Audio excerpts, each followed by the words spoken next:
Hi guys!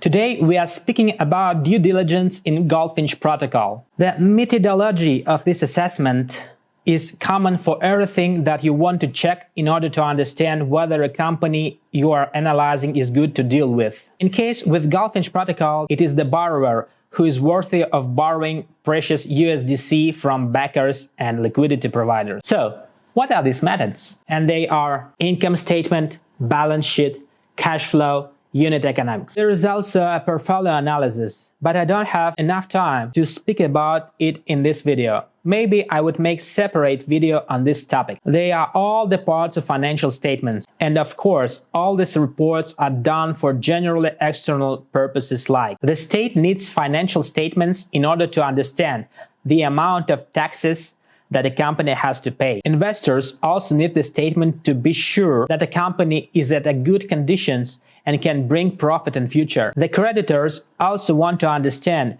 whom they are lending to and whether a company be able to repay its debt. So let's rapidly run through all these statements and try to understand how they work. The income statement is the report that measures all companies' financial performance over a specific time period. If a company is public, it has to produce the income statement quarterly and early. In some cases, in different countries, frequency of provision of financial statements can be different, depending on a tax regime. For example, in Russia, if a company uses so-called simplified taxation system, it has to provide reports once a year. But in general, a company should provide it quarterly and for the whole year. What is the income statement consisting of? There are three main sections in the income statement. Revenue. It shows all the company's sales, gross income, and other income. In other words, it is displaying everything what company has earned for a certain period of time. Expenses. We all have expenses to proceed our life. The company is the same in this question. So the expenses part shows everything that company spends money at in order to continue its work. For example, costs of buying materials, wages, renting office, electricity, etc. The expenses part is very important not only to understand what we are spending too much and should cut the cost, but it also necessary for taxes, because in general the taxes are counted including expenses, otherwise the company would have to pay it from all revenues. By the way, there are such taxation regimes, for example in Russia. The simplified taxation system, I was speaking about it earlier, where you should pay from all the revenue but a smaller percent. In Russia, the percent rate is 6%, but in some regions like Chechen Republic, the rate is only 1%. So that is why some of my friends changed the region in order to pay less. Я чеченец. Только дай знать, где ты находишься. Дай знать. Okay. I'm so sorry. Okay, thank you. Bye. I need to make an announcement. None of my friends is registered in Chechen Republic. Net profit. This part is like combination of previous two parts. It consists of gross profit, operating profit, pre-tax profit, and after-tax profit. It is a bottom line in order to give a person who is watching the report kind of summarization where he can find everything he needs arranged on the shelf.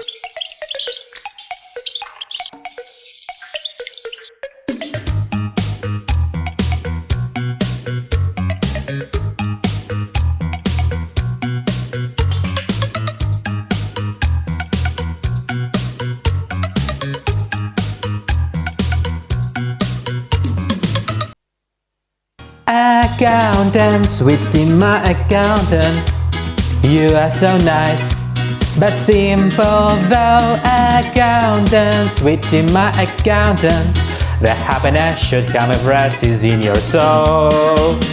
Accountant, sweetie, my accountant, you are so nice, but simple though. Accountant, sweetie, my accountant, the happiness should come if rest is in your soul.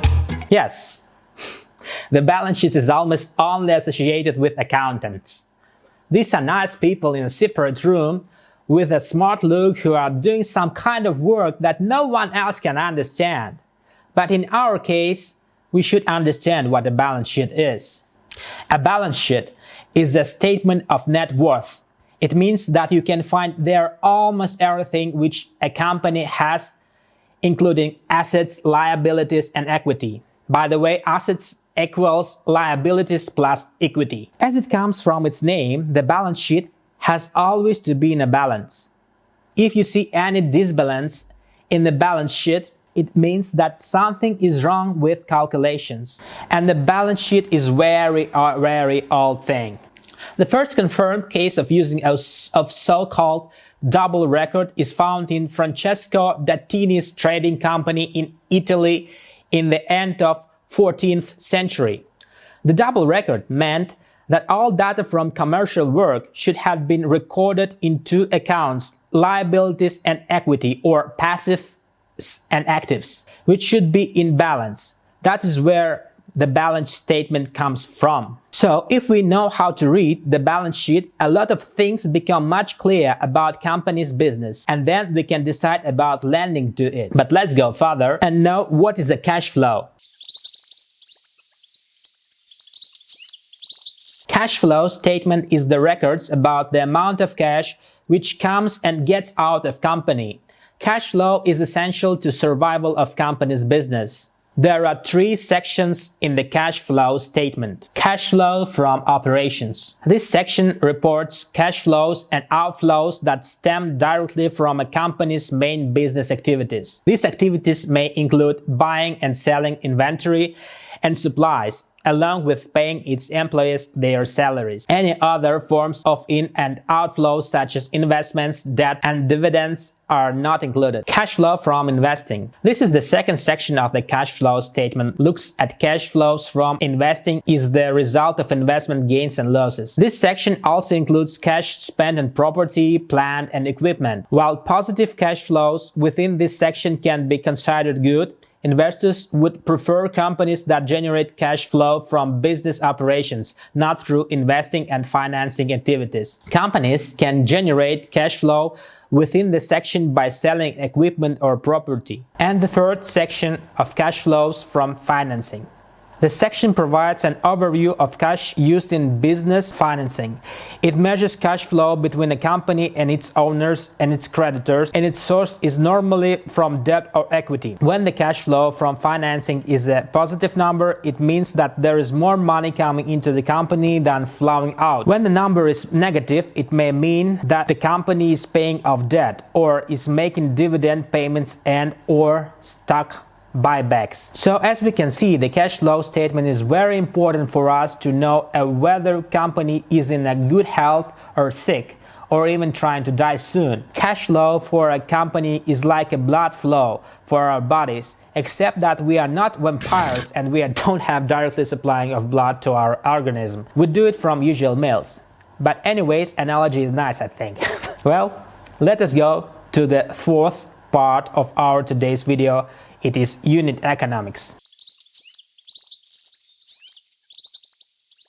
Let's come to the body metaphor again. When we look at our body, we see the whole human, but we don't understand how it works. To understand it, we need to take a microscope and see the processes which are held in body cells. The kind of this microscope in financial analysis is unit economics. Unit economics shows how one unit of profit generation in the company's business works. In other words, how each one client or single unit of product performs individually in this process.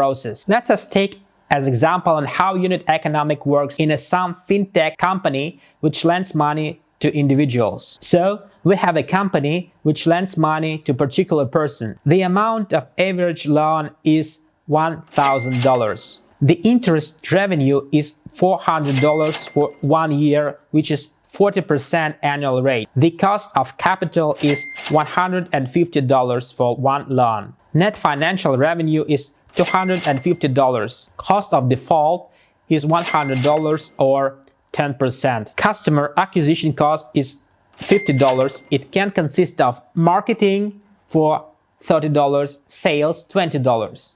Also, servicing costs $30. And the margin is $70, which means 7%. So, This was the typical composition of unit economics. Here we can look at performance in each loan which company lent, and we can change something for best performance. If we see that anyways company unit economics works bad, we don't lend money to it. So in this video, we try to understand what are financial statements and unit economics and why it is important for us as backers to understand it. Thank you very much for watching, and I hope you like it. Bye! Бухгалтер, милый мой бухгалтер, вот он такой простой бухгалтер, милый мой бухгалтер, а счастье будет, если есть в душе покой. Бухгалтер, милый мой бухгалтер, вот он